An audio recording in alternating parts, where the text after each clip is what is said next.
புதுவரவு பார்வையாளர்களுக்கு வணக்கம். பாஜகவுடன் அதிமுக கூட்டணி உறுதி செய்யப்பட்ட நிலையில் இருந்தாலும் கூட 2026 சட்டமன்ற தேர்தலை எதிர்நோக்கி எடப்பாடி பழனிசாமி பல்வேறு வியூகங்களை இருக்கிறார்.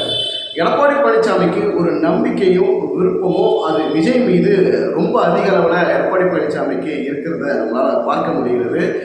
பாஜக அதிமுக கூட்டணியில் எப்படியாவது தாவேக்காவை, அதாவது விஜய் அவர்களை கூட்டணியில் இழுக்கணும் அப்படின்னு பல்வேறு கட்ட முயற்சிகள் எடப்பாடி பழனிசாமி தரப்பிலிருந்து விஜய் தரப்பு உள்ளிட்ட பிரமுகர்களுடன் பேச்சுவார்த்தையில் ஈடுபடுறாங்களா அப்படிங்கிற ஒரு டாக் சமீப காலமாக அதிக அளவில் போயிட்டுருக்கு. அது உண்மையா இல்லை ஒரு பொய்யா அப்படிங்கிறது பார்த்தோம்னால் ஒரு பக்கம் அது உண்மையாகத்தான் இருக்கிறது. இன்னொரு பக்கம் விஜய் அவர்கள் பாஜக அதிமுக கூட்டணியில் இணைவதற்கு பெரிய அளவில் விருப்பம் தெரிவிக்கல. அவர் தன்னிச்சையாக போட்டியிடணும், 2026 234 தொகுதிகளிலும் நாம் தனியாகவே வேட்பாளர்கள் நிறுத்தி மிகப்பெரிய ஒரு வெற்றியை பெறணும் அப்படிங்கிறது விஜய் அவர்களுடைய டார்கெட்டாக இருக்கிறது. அதே போல் விஜய் தரப்பில் இருக்கக்கூடிய, அதாவது தாவேக்காவுடைய முக்கிய உறுப்பினர் இருக்கிறவங்க என்ன சொல்கிறாங்கன்னா, எங்கள் கட்சி, அதாவது தாவேக்கா யாருடன் கூட்டணி கிடையாது அப்படின்னு திட்டவட்டமாக சொல்கிறாங்க. விஜய் அவர்களுக்கு, அதாவது தாவேக்காவுக்கு பொறுத்த வரைக்கும் அரசியல் எதிரி, கொள்கை எதிரி, 2 பேரை தீர்மானிச்சிட்டாங்க. அதில் பார்த்தீங்கன்னாக்கா திமுகவை முதல் எதிரியாகவும் 2வது எதிரியாக பாஜகவையும் விஜய் அவர்கள் அவருடைய அரசியல் பயணத்தை மேற்கொள்கிறாங்க. ஒருவேளை திமுக, அதாவது இன்னும் நாட்கள் போக போக, மாதங்கள் போக போக, தேர்தல் நெருங்க விஜய் அவர்களுக்கு தமிழக வெற்றி கழகத்திற்கு திமுகவிலிருந்து மிகப்பெரிய ஒரு அழுத்தமோ இல்லை வேறு மாதிரியான குடைச்சல்களோ வேறு ஏதாவது கட்சிக்கு தொந்தரவு செய்யக்கூடிய வகையில் பல்வேறு விஷயங்கள் ஏதாவது திமுக சார்பில் இருந்து வந்தால், ஒருவேளை கடைசி நேரத்தில் தன்னை காப்பாற்றிக் கொள்வதற்காகவோ இல்லை கட்சியை காப்பாற்றிக் கொள்வதற்காகவோ கட்சியை வளர்ச்சி பாதையில் கொண்டு போவதற்காகவோ கடைசி நேரத்தில் அதிமுக பாஜக, அதாவது குறிப்பாக பாஜகவுடன் இணைவதற்கு ஓரளவுக்கு வாய்ப்பு இருக்குது, பெரிய அளவு வாய்ப்பு இல்லை.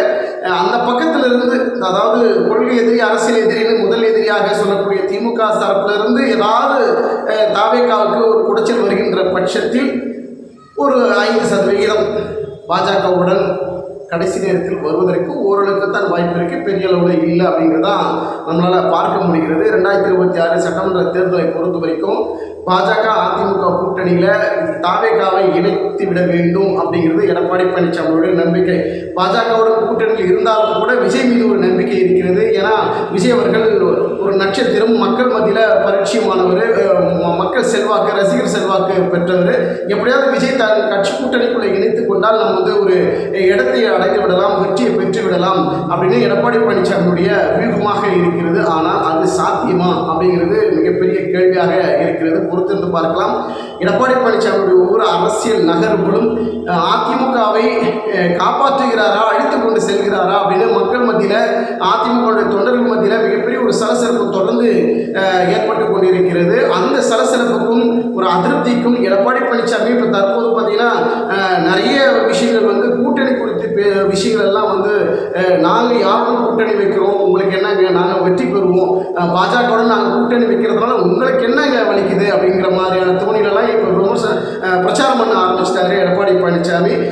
இன்னொரு பக்கம் பார்த்தீங்கன்னாக்கா அதிமுகவுடைய வலிமையை நம்ம 2026 நிரூபிச்சே ஆகணும். கடந்த காலங்களில் 4 ஆண்டுகள் முதலமைச்சராக இருந்த அந்த சூழல் இன்னும் அதை தொடரணும், நம்ம முதலமைச்சராக ஆகணுங்கிற ஒரு கனவோட எடப்பாடி பழனிசாமி நகர்றார். பாஜக அதிமுக கூட்டணியில் இன்னும் வேறு எந்த கட்சிகளும் பேச்சுவார்த்தையோ இல்லை கூட்டணிக்குள்ள உறுதி செய்யப்பட்ட சூழலோ இதுவரைக்கும் இல்லாமல் தான் இருக்கிறது. பாமகவும் சரி, மற்ற கட்சிகளும் தேமுதிக அதிமுக இருந்தாலும் கூட இப்போ திமுக பக்கம் போயிடுவார்கள் அப்படிங்கிற ஒரு நிலைப்பாடு கூட தற்போது போய்கொண்டிருக்கிறது. எதுவாக இருந்தாலும் எடப்பாடி பழனிசாமி பாஜக கூட்டணி இருந்தாலும் கூட விஜய் அவர்களை எடப்பாடி பழனிசாமி எதிர்பார்க்கிறார் அப்படிங்கிறது நிதர்சனமான உண்மையாக இருக்கிறது. எடப்பாடி பழனிசாமியுடைய அந்த எண்ணங்கள், அவருடைய எதிர்பார்ப்புகள், அந்த நம்பிக்கைகள் விஜய் அவர்கள் கடைசி நேரத்தில் கை கொடுப்பாரா அப்படிங்கிற ஒரு பார்வையும் இருக்கிறது. பொறுத்திருந்து பார்க்கலாம். திமுகவை முதல் எதிரியாக பார்க்கக்கூடிய விஜய் அவர்கள் 2வது எதிரியாக பார்க்கக்கூடிய பாஜகவில் கூட்டணி வைப்பாரா அப்படிங்கிற மிகப்பெரிய கேள்வி இருக்கத்தான் செய்கிறது. பொறுத்திருந்து பார்க்கலாம். நன்றி, வணக்கம்.